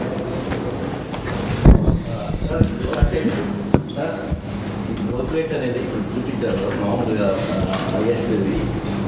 ఏ district natural resources growth rate అది ఎక్కువ అవకాశం ఉంటుంది, ఏ డిస్ట్రిక్ట్ ఆ డిస్ట్రిక్ట్ కొన్ని సెపరేట్గా అది కూడా తయారు చేస్తున్న అప్ టు విలేజ్ వరకు పోతున్నాం. జిల్లా, దెన్ కాన్స్టిట్యున్సీ, మండల్, విలేజ్, దీని వరకు వెళ్తున్నాం. ఎక్కడైతే పర్ క్యాపిటా జిఎస్టిపి తక్కువ ఉందో, పర్ క్యాపిటా తక్కువ ఉందో దాని మీద శ్రద్ధ పెడుతున్నాం. ఎట్లయితే నేను P4 తీసుకొచ్చానో సేమ్ థింగ్ బ్యాక్వర్డ్ ఏరియాస్ కొన్ని నేచురల్గా ఉన్నాయి. విశాఖపట్నం ఎక్కువ తలసరి ఆదాయం వస్తుంది, గ్రోత్ కూడా ఉంటుంది. Number 1. Tirupati is one more district, it is emerging as a giant in ఫ్యూచర్లో. Tirupati because Krishnapatnam port, airport and industrialisation, city ఇవన్నీ వల్ల అది కూడా ఎమర్జ్ అవుతుంది. రాయలసీమ కూడా రాబోయే రోజుల్లో Rayalaseema will emerge. Horticulture 21% grow అయ్యి అగ్రికల్చర్ 2-3% గ్రో అయ్యింది అనుకోండి. Konaseema will have a disadvantage compare to Anantapur or Hindupur or Kadapa. That scenario we are going to face it. అప్పుడు ఇక్కడ ఏం చేయాలి కూడా ఆలోచించుకోవాలి. నిన్నటి వరకు రాయలసీమలో మాకు బ్యాక్వర్డ్ అని చెప్పి మాట్లాడి ఇప్పుడు రాబోయే రోజుల్లో ఇప్పుడు ఉదాహరణకు మీరు చూస్తే మొన్నటి వరకు west Godavari delta was very rich, Bhimavaram ఆ ఏరియా, చింతలపూడి ఏరియా అంతా వెరీ పూర్. ఇప్పుడు రివర్స్ అయింది. పామ్ ఆయిల్ ఇక్కడ వచ్చింది, పామ్ ఆయిల్ 1,50,000 2 లక్షల ఆదాయం వస్తుంది. Can you imagine? That is the economy is changing. మీరు ఎస్టిమేషన్ చేసిన ప్రొజెక్షన్కి ఓన్లీ ఇందాక చూస్తే అగ్రికల్చర్ సెక్టర్ మాత్రమే ఎక్కువ ఉంది సార్. మిగతా సెక్టర్స్ పరిస్థితి ఏంటి? వాటి నో వాట్ ఐఎమ్ సేయింగ్, నేను అందుకే మీతో మాట్లాడింది నా 10 పాయింట్లలో zero poverty, employment, population management, skill development, then water, then product perfection, logistics. I have taken up why logistics, industrialization, product perfection, industrialization, deep technology in all walks of life, Swachh Andhra Pradesh. ఇవన్నీ ఎందుకు తీసుకున్నానంటే అవి focus చేస్తే తప్ప service sector పెరుగుతుంది. Tourism is 20% growth rate పెట్టుకున్నాను. ఇప్పుడుండే రూములు ఏమాత్రం చాలు, కనీసం ఒక 50,000 రూములకు టార్గెట్ పెట్టుకున్నాం. 100 రూములు వేసుకుంటే ఆవరేజ్న 500 హోటల్ రావాలి ఆంధ్రాలో. అందుకే నేను ఇండస్ట్రియల్ స్టేటస్ ఇచ్చేదానికి. So this is where I'm visualising all these things. Agriculture ఎందుకు గ్రో అయిందంటే అది కూడా మీరు గుర్తుపెట్టుకోవాలి. మనం ఎప్పుడైతే హార్టికల్చర్, అక్వాకల్చర్కి వెళ్ళామో, డైరీకి వెళ్ళామో ఆ 3 పికప్ అయ్యాయి. అగ్రికల్చర్ స్టాగ్నేషన్ వచ్చింది, కొంత ప్రాబ్లమ్స్ ఉన్నాయి. అందుకే మీరు ఎక్కడ చూసినా 1/3 భూమిలో హార్టికల్చర్ ఉంటే horticulture GSTP is more than agriculture 2/3. అంటే 3 సెక్టార్ కంపేర్ చేసినప్పుడు sir service sector, agriculture sector is better, industrial sector అయితే లో కనిపిస్తుంది as per power point. Next Davos వెళ్తున్నారు. నో, మనం ఏంటంటే ఇక్కడ మనకు వచ్చినట్టు అన్ని చేయడం. అందుకనే గ్రీన్ హైడ్రోజన్ కింద 10 లక్షల కోట్లు స్టార్ట్ చేస్తున్నాం. రెండోది ఇండస్ట్రియలైజేషన్ కింద ఇక్కడే మనం చూస్తే పెట్రోలియం రిఫైనరీకి మనం వెళ్తున్నాం. మిత్తల్ ప్రాజెక్టు 1 లక్ష కోట్ల రూపాయలతో minimum government of India accept చేసింది. మనం అడిగింది 12 నుంచి 14 million metric tons iron ore అడిగాం ఎన్ఎండిసి నుంచి. వాళ్ళు మా దగ్గర లేదని 7 నుంచి 9కి ఇస్తా ఉంటున్నారు. ఇప్పుడు కనీసం 80 మటు కూడా ఇవ్వలేమంటున్నారు, 7 to 9 ఇస్తామంటున్నారు. అగ్రిమెంట్ చేయమంటున్నాం. అగ్రిమెంట్ చేసి వర్క్ స్టార్ట్ చేస్తారు. అక్కడ 1 లక్ష కోట్ల మినిమం పెట్టుబడులు వస్తాయి. అది పెంచుకుంటూ పోవచ్చు. ఇట్లా వేరియస్ ఆస్పెక్ట్స్ని కోఆర్డినేట్ చేసి ముందు పెడుతున్నాం. ఇన్ఫ్రాస్ట్రక్చర్, పోర్ట్స్ అన్నీ వస్తాయి, షిప్ బిల్డింగ్ వస్తుంది, లాజిస్టిక్స్కి వెళ్తాం, రోడ్లు వేస్తాం. ఇప్పుడు నేను చెప్పాను కొన్ని రోడ్లన్నీ కూడా రిపేర్లు చేస్తున్నాం. రేపు నెక్స్ట్ లెవెల్కి వెళ్తాం రోడ్లన్నీ. గవర్నమెంట్ ఆఫ్ ఇండియాది ఇప్పుడు మీరు చూస్తే 50,000 కోట్ల రూపాయలు నేషనల్ లెవెల్లో ఖర్చు పెడుతున్నాం. 3 ఏళ్ళు పూర్తవుతాయి. దానిపైన 70,000 కోట్ల రూపాయలు రైల్వేస్లో ఖర్చు పెడుతున్నాం. మన రోడ్ల మీద అన్నీ ఖర్చు పెడుతున్నాం. విలేజ్ ఇన్ఫ్రాస్ట్రక్చర్ కాన్సన్ట్రేట్ చేస్తాం.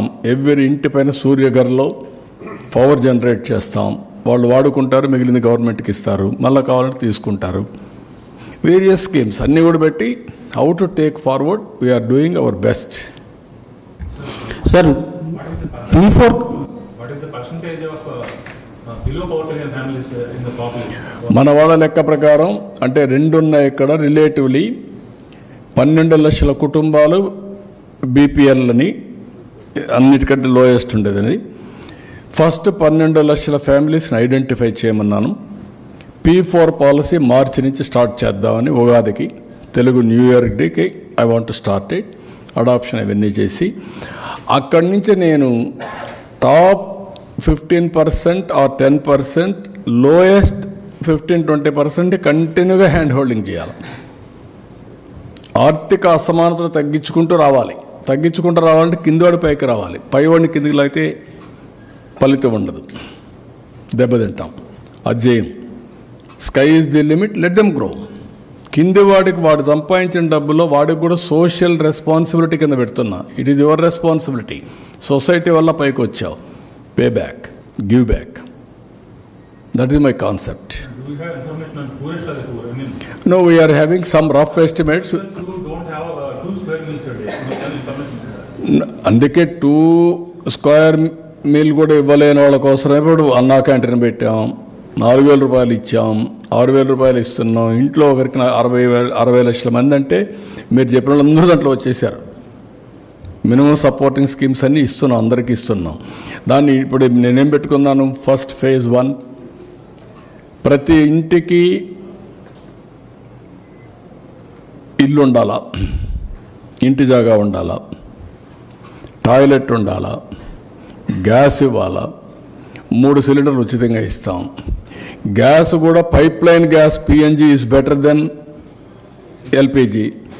నేను పిఎన్జీ పోతున్నా. ఇప్పుడు పిఎన్జీ 3 గ్యాస్ ఎంత వస్తే అంత డబ్బులు వాళ్ళకే ఇస్తా.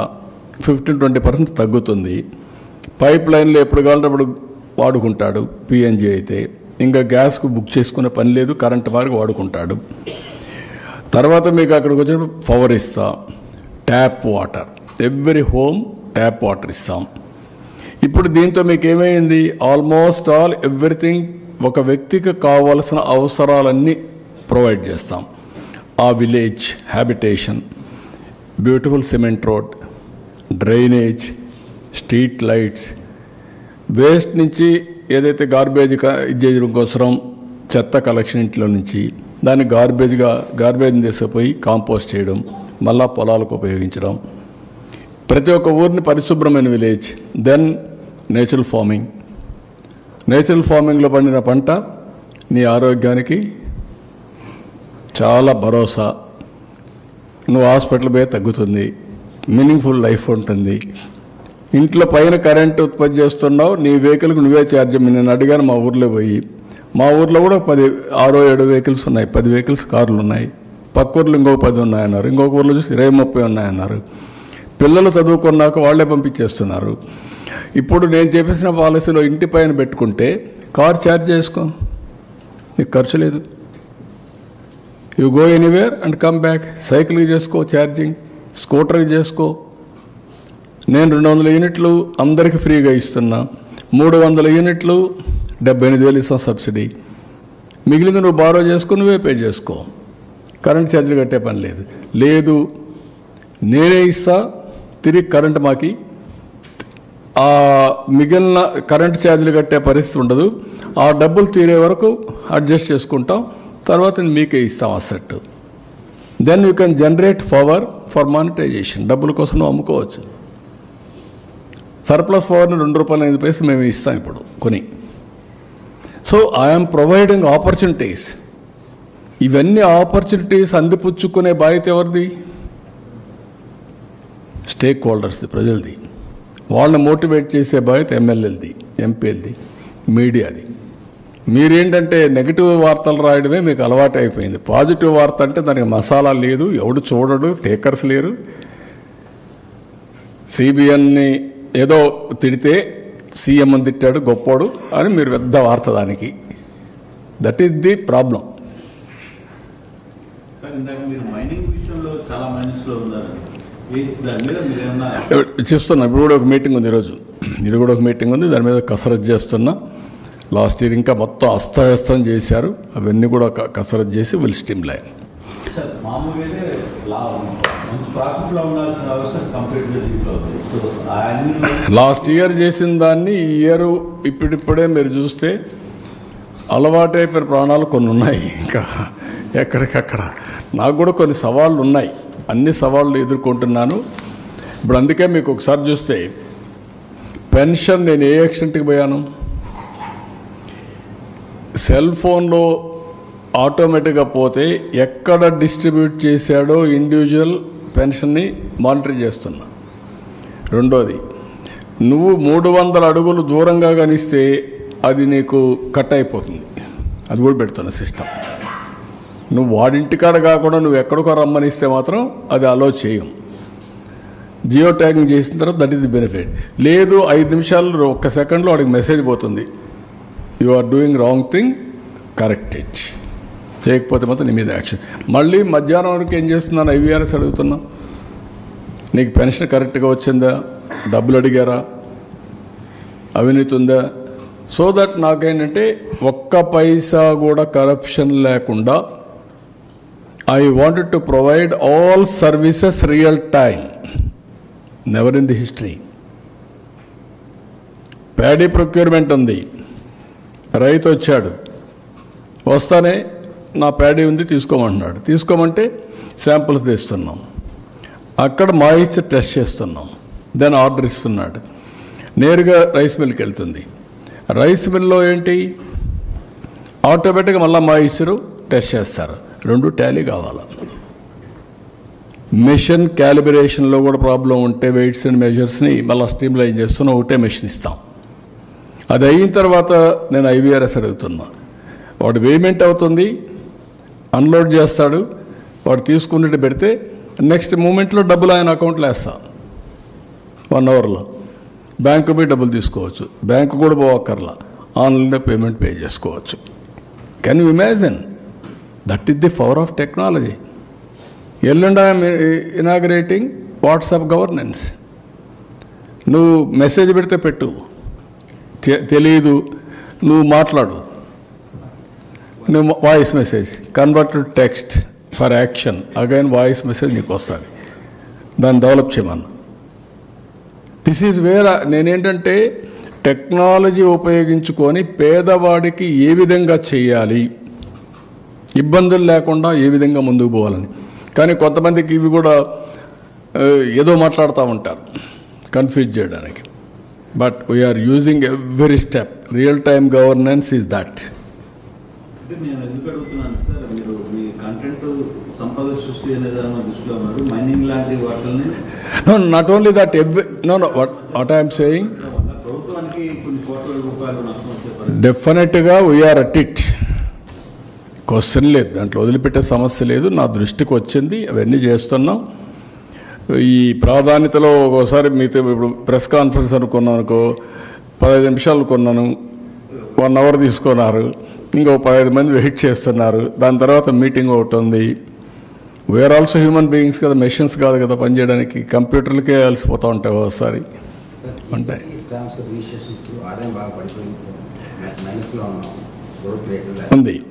ఉంది అనలైజ్ చేశాం. ఒక 2-3-4 డిపార్ట్మెంట్లో నేను ఇంకోటి కూడా ఈరోజు మా వాళ్ళకి ఇన్స్ట్రక్షన్స్ ఇచ్చాను.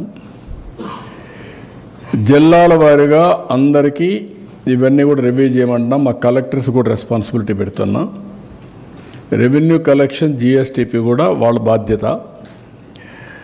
ఒక అడ్మినిస్ట్రేషన్ సరిగా లేనప్పుడు కానీ లేకపోతే లీడర్ సరిగా లేనప్పుడు కానీ కొన్ని ప్రాబ్లమ్స్ వస్తూ ఉంటాయి, యూనిఫామిటీ రాదు. అవన్నీ అనలైజ్ చేసి ఇవన్నీ మర్చిపోయారు కదా మా వాళ్ళందరూ కూడా కొంతమంది. ఇప్పుడు అన్ని అకౌంటబిలిటీ ఫిక్స్ చేస్తున్నా, రైట్ మ్యాన్ని రైట్ ప్లేస్లో పెడతాం. ఉండేవాళ్ళు కూడా మాకు తక్కువ ఉన్నారు మనుషులు, అది వేరే విషయం. మాకు ఉండేదే తక్కువ, చిన్న రాష్ట్రం అయింది, దాంట్లో కొంతమంది చెడగొట్టారు, అవి కూడా ప్రాబ్లమ్స్ ఉన్నాయి. But I will try to improve everything with system. IT ఇవన్నీ పెట్టి లైన్లో పెట్టి విల్ స్ట్రీమ్ లైన్. ఇప్పుడు మీరు ఫస్ట్ కట్ అయింది 6 నెలలు 7 నెలలు అయింది అన్నట్టుకి. We're reviewing some departments you have noticed, we're correcting sir. One by one. P4 కాన్సెప్ట్లో పీపుల్స్ని ఇన్వాల్వ్ చేస్తామని చెప్పేసి అంటున్నారు. అంటే పేదల్ని ధనికులు ఆదుకునే విధంగా. అంటే రిచ్ పీపుల్స్ మనకి రకరకాలు ఉన్నారు. అంటే కొంతమంది 10 కోట్లు, 100 కోట్లు, 1000 కోట్లు, ఇలా వాళ్ళ నుంచి మనం అంటే కొంత 10 కోట్లు ఉన్న వాళ్ళు ఇంత, 100 కోట్లు ఉన్న వాళ్ళు ఇంత, అంటే ఏమన్నా స్కీమ్స్ కానీ ఈ సీలింగ్ కానీ ఇలాంటివి. అంటే to start with what we are thinking, ఇది విల్లింగ్నెస్తో చేసే పని. సొసైటీ పట్ల బాధ్యతగా ప్రవర్తించవలసిన అవసరం ఉంది, అందరి బాధ్యత. నేను జన్మభూమి పెట్టాను, అందరూ డబ్బులు ఇవ్వాల, కొంతమంది ఇచ్చారు. స్ఫూర్తి ఇంపార్టెంట్. ఇప్పుడు CSR ఉంది, కార్పొరేట్ సోషల్ రెస్పాన్సిబిలిటీ. ఆ డబ్బులు ఇక్కడ ఖర్చు పెట్టచ్చు. ఒక 2 కోట్లు ఉన్నాయి, ఒక 10 కోట్లు ఉంది, ఒకరికి 50 కోట్లు ఉంది. ఆ డబ్బులు తీసుకొని మేమిచ్చే స్కీమ్స్ అన్నీ కూడా తీసుకొని వాళ్ళది వైబిలిటీ గ్యాప్ ఫండింగ్ కింద ఖర్చు పెట్టి వీళ్ళని పైకి తీసుకురావడం. ఎగ్జాంపుల్, ఒక ఇల్లు ఉంది, 5 మంది ఉన్నారు, ఇంటర్మీడియట్ చదువుతున్నాడు, వాడు 4 ఏళ్ళు చదివిస్తే BE అవుతుంది. స్కిల్ డెవలప్మెంట్ చేసి మోటివేట్ చేస్తే యూ విల్ గెట్ ఎంప్లాయ్మెంట్. వాడికి కానీ తెలివితేటలు వస్తే కుటుంబాన్ని ఆదుకునే పరిస్థితి అతనికి వస్తుంది. ఆ ఇంట్లో 5 మంది ఉన్నారు, ఒక చిన్న వ్యాపారం చేస్తారు, వ్యవసాయం చేస్తారు. వాళ్ళు ఏం చేస్తే ఆదాయం వస్తుందో వీళ్ళు చెప్పి హ్యాండ్ హోల్డింగ్ చేయగలిగితే 15,000 వచ్చేవాళ్ళని 30,000 చేయొచ్చు, 30,000 వచ్చేవాళ్ళని 60,000 చేయొచ్చు. అప్పుడు మనుషుల్ని ఆస్తిగా చూడమంటున్నాను నేను. అదనపు ఆస్తులన్నీ అదనపు ఆస్తులుగా చూడమంటున్నా. భూమి అదనపు ఆస్తి, వ్యాపారం అదనపు ఆస్తి, కానీ మనుషులు యాజ్ క్యాపిటల్. దాన్ని ఇప్పుడేంటి, నేను కూడా ఒక గ్రామంలో పుట్టాను మా ఊర్లో. నేను అందుకని నేను పోయి చెప్పాను మా ఊర్లో చూసినప్పుడు. ఒకప్పుడు మా ఊర్లో కొండలంతా కూడా చెట్లని కొట్టేసి రాళ్ళు కనపడేటి. ఇప్పుడు బ్యూటిఫుల్గా కనీసం గ్రీన్గా కనపడుస్తుంది ఆ హిల్ అంతా. రేపు రాబోయే రోజులు నేను అది ఊహించుకున్నప్పుడు ఎంత ఆనందం కలుగుతుందంటే, నేను సోలార్ ఇచ్చేసాను అందరికీ. 2,200 కుటుంబాలు, ఇంకా 2,200 కుటుంబాలు సోలార్. వన్ సోలార్ ఇచ్చేసిన తర్వాత 2,200 కుటుంబాలు ఓన్ వెహికల్ ఛార్జ్ చేసుకుంటే ఇంకా పొల్యూషన్ లేదు. గ్యాస్ ఇస్తున్న పైప్ లైన్లు ఇచ్చేయమంటున్నాను, గ్యాస్ వస్తే చెట్లు కొట్టే పని లేదు, ట్రాక్టర్లు వచ్చేసాయి, డ్రిప్ ఇరిగేషన్ వచ్చింది, ఇంకా మడకల కోసం ఐటి కోసం కర్ర కోసం అడుగు పోయే పని లేదు. అక్కడుండే ఎయిర్ కూడా ఎంత ఫ్రెష్గా ఉంటుందంటే అంత ఫ్రెష్గా ఉంటుంది రేపటి నుంచి. That is most liveable place. అక్కడుండే వాళ్ళకి ఏం చేశారు, నేను గవర్నమెంట్లో చేసినప్పుడు ప్రతి ఒక్క ఇంటికి గ్యాసు, నీళ్లు, ట్యాపు, కళ్యాణ్ డ్యామ్ ఉంది, అక్కడి నుంచి నీళ్ళు ఇమ్మన్నాం. అదే మరి టాయిలెట్స్ ఇచ్చేయమన్నాం. ఇండ్లో ఒక 250 ఇండ్లు లేవు, అందరికి గట్టిచ్చేసేయమన్నాం. మినిమం నీడ్స్ అది విలేజ్, మినిమం నీడ్స్ అది గ్రామం చేసి ఎకనామిక్ యాక్టివిటీకి వెళ్తున్నాం. ఇక్కడ శ్రీ సిటీ ఉంది, వాళ్ళని ఒక పైలట్ తీసుకోమన్నాం. 1 family 1 entrepreneur, skill development, employment generation, ఇవన్నీ వాళ్ళు చేయమంటున్నా. మొత్తం అక్కడ నేచురల్ ఫార్మింగ్కి వెళ్ళిపోతున్నాం. మ్యాంగో గార్డెన్ ఉంది, చెట్లు ఇక్కడ డయాగ్నస్, డ్రోన్ పంపించి, ఇప్పుడు పామాయిల్ ఉంది, పామాయిల్ ఏం చేస్తున్నారంటే ఒక డ్రోన్ పంపిస్తారు, అది తిరుగుతూ ఉంటుంది. తిరిగిన తర్వాత ఏ చెట్టు అయినా కానీ డిసీజ్ వచ్చినా, వీక్ అయితే, అన్హెల్తీ ప్లాంట్ ఉంటే ఐడెంటిఫై చేసి ఇమీడియట్ చెప్తే అక్కడ టీం వెళ్ళి దాన్ని రెక్టిఫై చేస్తారు రియల్ టైంలో. That is where technology is a big handy. మీరు గుర్తుపెట్టుకోవాల్సిన పాత రోజుల మాదిరిగా మడకలు దున్నే పని లేదు. అందుకని నేను అంటున్నా, హార్డ్ వర్క్ కాదు స్మార్ట్ వర్క్ చేయండి అని, తెలుగుగా బతికేది నేర్చుకోండి, ఉద్యమాలు చేయడం కాదు అని చెప్తాను. ఇప్పుడు ఉద్యమాలు చేసే రోజులు కూడా అయిపోయినాయి. ఇంకా కాదు సార్, అంటే ఇప్పుడు రిచ్ పర్సన్స్ ఎంతమంది ఉన్నారు ఏంటి అనేది ఐడెంటిఫై, అంటే 10 కోట్లు ఉన్న వాళ్ళు లేదంటే నేనేమంటానంటే అవి నెక్స్ట్ స్టెప్. బలవంతం చేస్తానంటే ఏది సాధ్యం కాదు. ముందు స్ఫూర్తి, ముందు ఒక్కొక్కరి స్పిరిట్ తెద్దాం, కాన్సెప్ట్ అర్థం చేసుకుంటారు. ప్రపంచంలో ప్రతి ఒక్క వ్యక్తి డబ్బులు సంపాదించాలనుకుంటారండి. వన్స్ డబ్బులు వచ్చినా గుర్తింపు కావాలనుకుంటారండి. గుర్తింపు కావాలనుకున్న వాళ్ళకి అవకాశం ఇవ్వడం కూడా గొప్ప అవకాశమేనండి. That is what I'm promoting, I'm providing. రేపు ఎంతమంది వస్తారో అందరూ రమ్మంటున్నాను నేను. అందుకే రతన్ టాటా ఇన్నోవేషన్ హబ్ పెట్టినప్పుడు 1 ఫ్యామిలీ 1 ఆంటర్ప్రెన్యూర్ అన్నప్పుడు ఆ ఏరియాలో ఉండే ఆంటర్ప్రెన్యూర్స్ అంతా కలిసి ఆ ఏరియాలో 1 ఫ్యామిలీకి ఒక ఆంటర్ప్రెన్యూర్ ప్రమోట్ చేయాలి. కొంతమంది కనిపిస్తే ఎందుకు చేస్తూ ఉంటారు, కొంతమంది అంటారు ఇది అన్నిట్లా మాట్లాడతారు అంటారు. కాదు, it is a matter of time. ఇట్లా మాట్లాడిన వాళ్ళు ఐటీ అంటే ఇప్పుడు వాళ్ళు వచ్చిన దగ్గరికి వచ్చినప్పుడు ఎక్కడెక్కడి నుంచి వచ్చాం సార్, మీకోసం వచ్చాం, ఇంత సంపాదిస్తున్నాం అంటే ఐఎమ్ ఫీలింగ్ ప్రౌడ్, హ్యాపీనెస్. అంటే మీరు ప్రజలే ఆస్తి అంటున్నారు కదా, దానికి సంబంధించి ఏమైనా ప్లాన్స్ ఏమైనా చేస్తున్నారు కదా? చేస్తున్నా. ఎన్నికల్లో పోటీ కాకుండా ఇంకేమన్నా? ఎన్నికల్లో పోటీ కాకుండా కూడా ఆలోచిస్తున్నాను. ఎవ్రీ ఫ్యామిలీ ఇంత మునుపు 25 కేజీలు బియ్యం 5 మంది ఉంటే ఇచ్చేవాళ్ళం, 5 కంటే ఎక్కువ ఉంటే తగ్గించేసేవాళ్ళం రేషన్. ఇప్పుడు నేను I wanted to promote everything. జనాభాను బట్టి, కుటుంబ వ్యవస్థను బట్టి ఆ కుటుంబానికి ఆదుకోవడానికి ముందుకు వస్తా.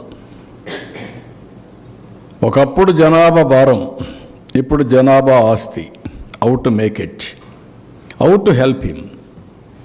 రెండోది మీరు గుర్తుపెట్టుకోవాల్సింది, భారతదేశంలో ఉండే Indian families are the best in the world. ఆ ఫ్యామిలీస్ సెక్యూరిటీ ఇస్తాయి. ఫ్యామిలీకి సెక్యూరిటీ. ఇప్పుడు మీరున్నారు, మీకు ఆరోగ్యం బాగాలేదు, లేకుంటే ఏదో జ్వరం వస్తుంది, ఇంటికి పోతానే మీ భార్య మీ పిల్లలు అక్కడి నుంచి వాళ్ళు చూసుకుంటారు. ఇంకా అది వేరే కల్చర్లో లేదు.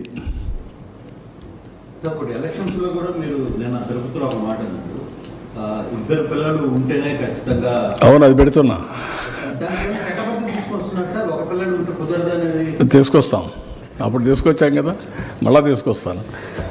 ఆ రోజు ఆ చట్టం రిలవెంట్, ఇప్పుడు ఈ చట్టం రిలవెంట్. ఇప్పుడు ఏది చూసినా family, big family is the నామ్. Family as a unit, empowerment is a reality. I want do everything. లేదు, పిల్లలు లేకపోతే పోటీ లేదు. మీరు పిల్లల కన్నాక ఏమన్నా బయట పోయినా పర్వాలేదు, మీరు ఎలిజిబుల్. సమాజానికి వదిలిపెట్టాలి మీరు.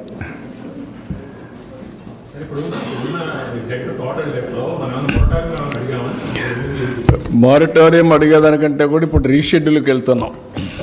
ఆల్ లోన్స్ అన్నీ రీషెడ్యూల్ చేసి ఎట్లా చేయాలనేది మొత్తం చేస్తే నాకు రీఫైనాన్సింగ్ చేస్తున్నా ముందుగా. సార్ రీఫైనాన్సింగ్ చేసుకుంటే నాకు కొంత ఇంట్రెస్ట్ తగ్గుతుంది, కొంత ఫ్లెక్సిబిలిటీ వస్తుంది. సార్, ఈ పిల్లలు లేని దానికి అంటే ఎలక్షన్లో పోటీ విషయంలో కట్ ఆఫ్ డేట్ ఏదైనా పెడతారా సార్? ఇప్పటి నుంచే ప్రాస్పెక్టివ్ పెట్టాలి, రెట్రాస్పెక్టివ్ కాదు, ఇప్పటి నుంచి పెట్టాలి. అది మళ్ళీ టెక్నికల్గా ఇబ్బంది లేకుండా కూడా అదే చూద్దాం, వర్కౌట్ చేద్దాం. సార్, ఇంకో చిన్న విషయం, మీరు పరిపాలన విషయంలో ఎప్పుడూ కూడా మీరు అనుకున్న లక్ష్యాన్ని సాధించారు. రాజకీయ పరిపాలనకు వచ్చేలాగే కొన్నిసార్లు భిన్న పరిస్థితులు ఎదుర్కోవాల్సి వచ్చింది. ఈసారి దీన్ని ఎలా, ఎందుకంటే అభివృద్ధి అనే విషయంలో మోటివ్తో వెళ్తున్నారు, బట్ రాజకీయ పరిపాలన కూడా చాలా అవసరం కదా రాష్ట్రానికి, అట్ ది సేమ్ టైం మీకు. రాజకీయం, development is a politics. Development politics is a reality. Political governance is a reality. I'm a politician. నేను ఒక మ్యాండేట్ ఇచ్చాను, ఎలక్షన్ మేనిఫెస్టో చెప్పాను, ప్రజలు నన్ను నమ్మారు. నా మేనిఫెస్టో ఎవరు తీసుకెళ్లారు? మా కార్యకర్తలు తీసుకెళ్లారు, నాట్ బ్యూరోక్రసీ. కార్యకర్తలు ఇంటింటికి వెళ్ళి మా పార్టీ వస్తే మీకు ఈ పనులు అవుతాయి, సూపర్ 6 వస్తుంది, మీకు ఈ పనులు అవుతాయి, మీ ఊరికి రోడ్డు వస్తుంది, మీ ఊరికి ఇంకోటి వస్తుంది, మీ పిల్లలకు ఉద్యోగాలు వస్తాయని చెప్పారు. వాళ్ళు నమ్మారు. ఎవరిని నమ్మారు? పార్టీ వాళ్ళు నమ్మారు. ఆ నమ్మి మాకు ఓటేసారు. తిరిగి ఈరోజు మేము పనులు చేస్తున్నాం. చేసినప్పుడు పార్టీ కార్యకర్తలు అన్నప్పుడు it is a political governance అన్నాను, దానికి కట్టుబడి ఉంటాం. పొలిటికల్ విక్టిమైజేషన్కి వెళ్ళం, కానీ పొలిటికల్ గవర్నెన్స్ కట్టుబడి ఉంటాం. రెండోది, తప్పులు చేసిన వాళ్ళని వదిలిపెట్టాం. No victimisation. తప్పులు చేస్తే మాత్రం వదిలిపెట్టాం. I'm very clear. మొన్న చూశారు మీరు సోషల్ మీడియాలో విచ్చలవిడిగా విర్రవిగిపోయారు. కంట్రోల్ చేశాం. గంజాయి, డ్రగ్స్ వీఆర్ కంట్రోల్ చేస్తాం. Liquor will control.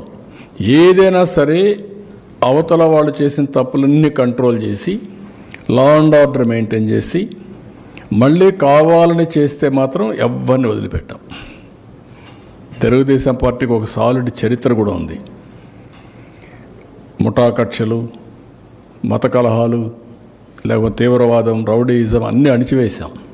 ఇప్పుడు నెక్స్ట్ లెవెల్కి వెళ్తున్న డ్రోన్, సీసీటీవీ కెమెరాస్ పెట్టి కంట్రోల్ చేస్తాం.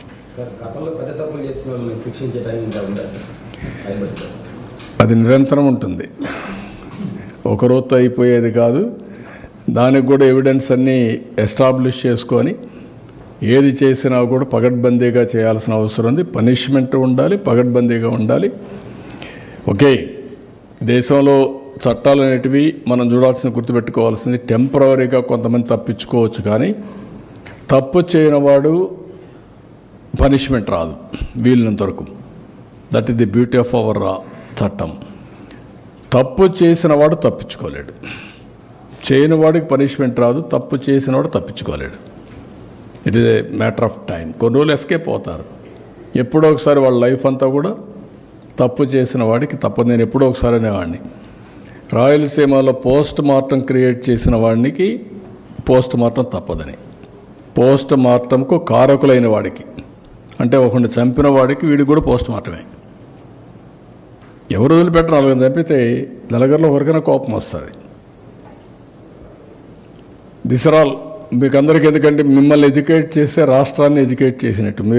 మీరంతా స్ట్రైట్గా ఉంటే కొంచెం కమ్యూనికేషన్లో ఇది వస్తుంది. I'm doing my best. కాబట్టి this I'm thanking all of you. Thank you అండి.